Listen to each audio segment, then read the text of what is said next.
Okay, so what we're going to do here is we're going to say that the work is charge times change in electrical potential, and that's our change in electrical potential. When they say through 13 volts, that means that's our change. And we're accelerating it, so it must be that we're adding energy to it.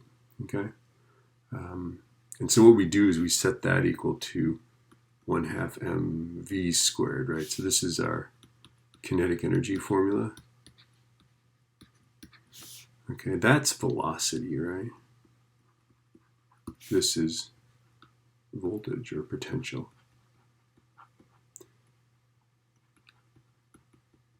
So just be careful, we're not going to confuse those, right? Okay.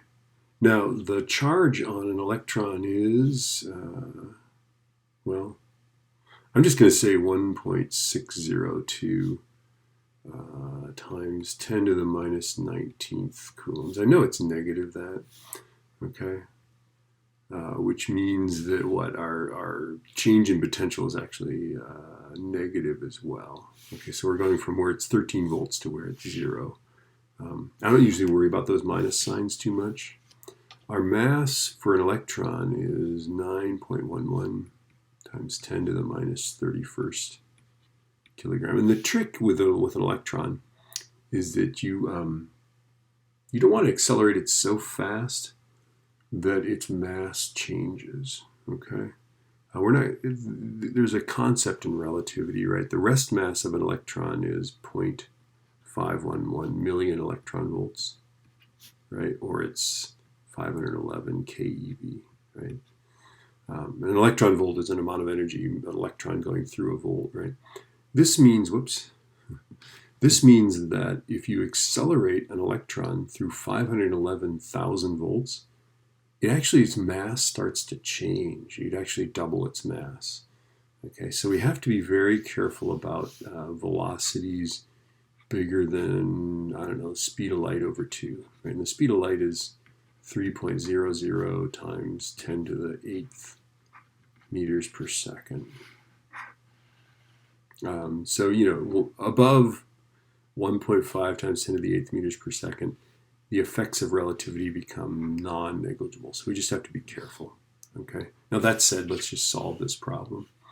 Okay, so my charge is 1.602 E minus 19. My voltage is 13. I know both of those are negative. That's fine.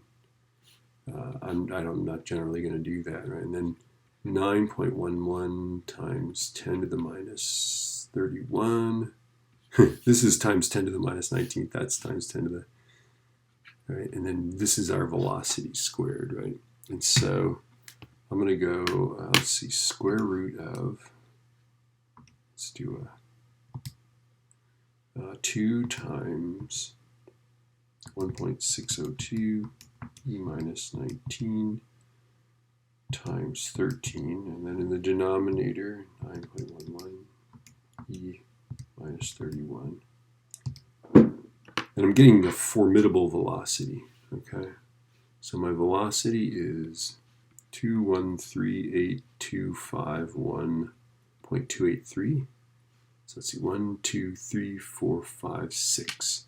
2.14 times 10 to the 6th meters per second. Now we're okay here. That is what, less than 1% of the speed of light, right? So we're okay. This is fine. As the velocity approaches the speed of light, we have to do it a different way. So if you're using this way, this is non-relativistic.